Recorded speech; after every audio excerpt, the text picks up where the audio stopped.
Hi friends, ಇವತ್ತು ತಂಬಿಟ್ಟು ಹೇಗೆ ಮಾಡೋದು ಅಂತ, ದೇವ್ರಿಗೆ ಆರತಿ ಮಾಡೋದಕ್ಕೆ ತಂಬಿಟ್ಟು ಹೇಗೆ ಮಾಡೋದು ಅಂತ ನೋಡೋಣ ಬನ್ನಿ. ಇದು ಮೊದಲಿಗೆ ಅಕ್ಕಿ ಹಿಟ್ಟು ತೊಗೊಂಡಿದ್ದೀನಿ.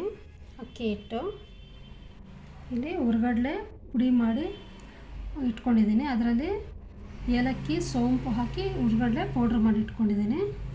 ಇದು ಒಣಕೊಬ್ಬರಿ ತುರಿ, ಒಂದು ಬಟ್ಲು ಒಣಕೊಬ್ಬರಿ ತುರಿ ಇಟ್ಕೊಂಡಿದ್ದೀನಿ. ಇಲ್ಲಿ ಬೆಲ್ಲ ಕರಗಿಸ್ಕೋಬೇಕು ನಾವು, ಹಾಗಾಗಿ ಬೆಲ್ಲನ ಕರಗಿಸೋಕ್ಕೆ ಒಂದು ಬೌಲಲ್ಲಿ ಹಾಕಿಟ್ಟಿದ್ದೀನಿ. ಇದನ್ನೆಲ್ಲ ಮಿಕ್ಸ್ ಮಾಡಿ ತಂಬಿಟ್ಟು ಮಾಡ್ಬೋದು. ದೇವರಿಗೆ ಆರತಿ ಮಾಡೋದಕ್ಕೆ ಉಪಯೋಗ ಆಗುತ್ತೆ ಮತ್ತು ತಿನ್ನೋದಕ್ಕೂ ತುಂಬ ರುಚಿಯಾಗಿರುತ್ತೆ. ಮಕ್ಳಿಗೂ ತುಂಬಾ ಇಷ್ಟ ಆಗುತ್ತೆ. ಫ್ರೆಂಡ್ಸ್, ಬನ್ನಿ ನೋಡೋಣ ಇದು ಹೇಗೆ ಮಾಡೋದು ಅಂತ. ಅದು ಬೆಲ್ಲ ಕರಗಿಸೋಕ್ಕಿಟ್ಟಿದ್ದೀನಿ.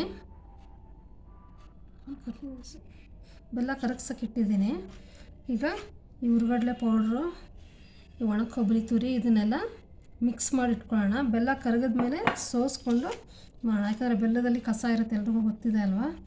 ಹಾಗಾಗಿ ಅದನ್ನೆಲ್ಲ ಸೋಸ್ಕೊಂಡು ಬೆಲ್ಲ ಕರಗಿದ ಮೇಲೆ ಒಂದು ಸ್ವಲ್ಪ ಆರಲಿ, ತಣ್ಣಗಾದ್ಮೇಲೆ ಅದನ್ನು ಸೋಸ್ಕೊಂಡು ತಂಬಿಟ್ಟು ಮಾಡೋಣ. ಫ್ರೆಂಡ್ಸ್, ಅಷ್ಟು ತನಕ ಇದನ್ನು ಒಣ ಕೊಬ್ಬರಿ ತುರಿ ತುರಿದಿಟ್ಕೊಂಡಿರೋದು, ಹುರ್ಗಡ್ಲೆ ಪೌಡ್ರು, ಸೋಂಪು, ಏಲಕ್ಕಿ ಎಲ್ಲ ಹಾಕಿ ಹುರ್ಗಡ್ಲೆ ಪೌಡ್ರ್ ಮಾಡಿ ಇಟ್ಕೊಂಡಿದ್ದೀನಿ. ಇದನ್ನೆಲ್ಲ ಚೆನ್ನಾಗಿ ಮಿಕ್ಸ್ ಮಾಡಿ ಇಡೋಣ. ಅಷ್ಟು ತನಕ ಅಲ್ಲಿ ಬೆಲ್ಲ ಕರಗುತ್ತೆ. ಇದು ಚೆನ್ನಾಗಿ ಮಿಕ್ಸ್ ಮಾಡ್ಕೋಬೇಕು, ಎಲ್ಲೂ ಇದಾಗಬಾರ್ದು. ನೀಟಾಗಿ ಮಿಕ್ಸ್ ಮಾಡಿ ಇಟ್ಕೊಂಡು ಬೆಲ್ಲ ಕರಗಿದ್ಮೇಲೆ ಮಾಡೋಣ. ತಿನ್ನೋಕ್ಕಂತೂ ತುಂಬಾ ರುಚಿಯಾಗಿರುತ್ತೆ, ಮಕ್ಳಿಗೆ ಇಷ್ಟ ಆಗುತ್ತೆ, ದೇವರಿಗೆ ಆರತಿಗೆ ಆಗುತ್ತೆ. ತಂಬಿಟ್ಟಿನ ಆರತಿ ದೇವರಿಗೆಲ್ಲ ಆರತಿ ಮಾಡ್ತೀವಲ್ವ, ಅಣ್ಣಮ್ಮಾಗೆಲ್ಲರಿಗೂ. ಹಾಗಾಗಿ ಇದನ್ನು ಮಾಡೋಣ.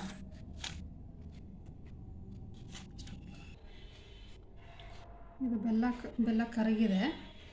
ಈಗ ಇದನ್ನು ಸ್ಟೈನ್ ಮಾಡಿ ಹಾಕೋಣ. ಬಿಸಿ ಇರುತ್ತೆ, ಹುಷಾರು. ಸ್ವಲ್ಪ ಆರಿದ ಮೇಲೆ ಹಾಕ್ಕೊಳ್ಳಿ, ಒಳ್ಳೆಯದವಾಗ. ಎಷ್ಟು ಬೇಕೋ ಅಷ್ಟು ನೋಡ್ಕೊಂಡು ಹಾಕೋಣ, ಎಲ್ಲ ಒಂದೇ ಸತಿ ಹಾಕೋದು ಬೇಡ. ನಾನು ಒಂದು ಮುದ್ದೆ ಬೆಲ್ಲ ಹಾಕಿದ್ದೀನಿ.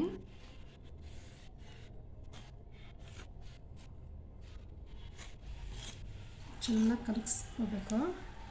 ನೀಟಾಗಿ ಮಿಕ್ಸ್ ಮಾಡಿಕೊಂಡು ಬೆಲ್ಲದ ಪಾಕ ಏನು ಬರೋದು ಬೇಕಾಗಿಲ್ಲ, ಬರೀ ಕಲಗಿಸ್ಕೊಂಡಿದ್ದೀನಿ ಅಷ್ಟೇ. ನೋಡಿ ಎಷ್ಟು ಬೇಕೋ ಅಷ್ಟು ಮಾತ್ರ ಹಾಕ್ಕೋಬೇಕು. ಎಲ್ಲ ಒಟ್ಟಿಗೆ ಹಾಕಿದ್ರೆ ತೀರಾ ತೆಳು ಆಗೋಗುತ್ತೆ, ಆಮೇಲೆ ಉಂಡೆ ಬರೋದಿಲ್ಲ. ಇದನ್ನು ನೀಟಾಗಿ ಹೀಗೆ ಮಿಕ್ಸ್ ಮಾಡ್ಕೊಳ್ಳೋಣ.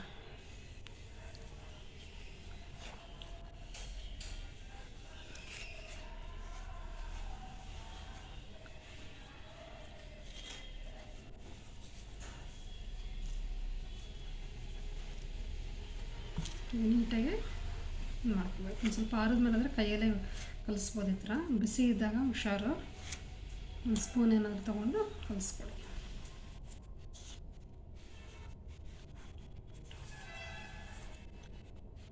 ಸಾಕಾಗಲ್ಲ, ಇನ್ನೊಂದು ಸ್ವಲ್ಪ ಹಾಕ್ಕೊಳ್ತಾಯಿದ್ದೀನಿ.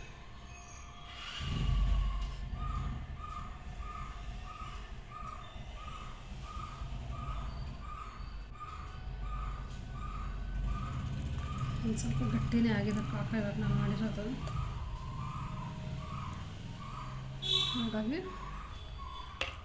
ನೋಡಿ ಹಾಕ್ಕೊಳ್ಳಿ.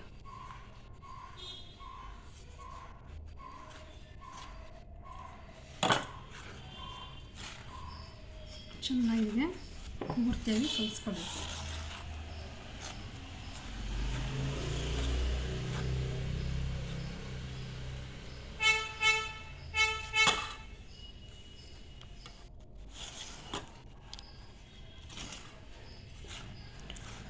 ನೀಟಾಗಿ ಮಿಕ್ಸ್ ಮಾಡ್ಕೊಳ್ಳಿ.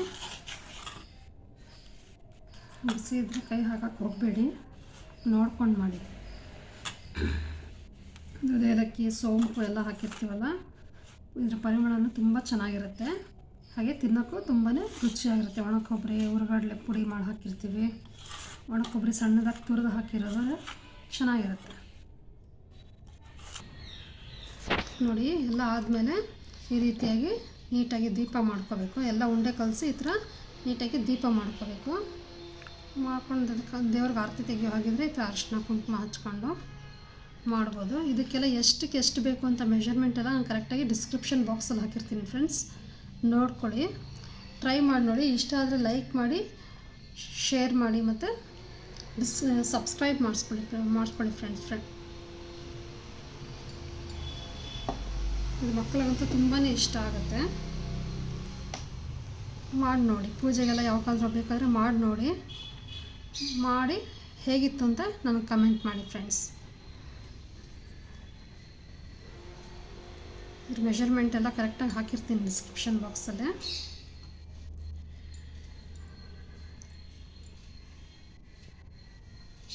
ಪ್ಲೀಸ್ ಸಬ್ಸ್ಕ್ರೈಬ್ ಮಾಡ್ಕೊಳ್ಳಿ ಫ್ರೆಂಡ್ಸ್.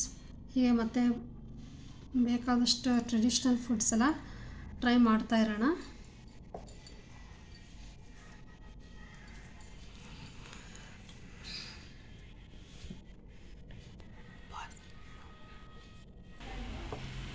ನೋಡಿ ರೆಡಿಯಾಗಿದೆ. ಈಗ ನೀವು ಮನೇಲಿ ಟ್ರೈ ಮಾಡಿ ನೋಡಿ, ಟೇಸ್ಟ್ ಮಾಡಿ ನೋಡಿಬಿಟ್ಟು ನನಗೆ ಹೇಗಿದೆ ಅಂತ ಹೇಳಿ ಕಮೆಂಟ್ ಮಾಡಿ friends. Please like, share and subscribe friends. Thank you.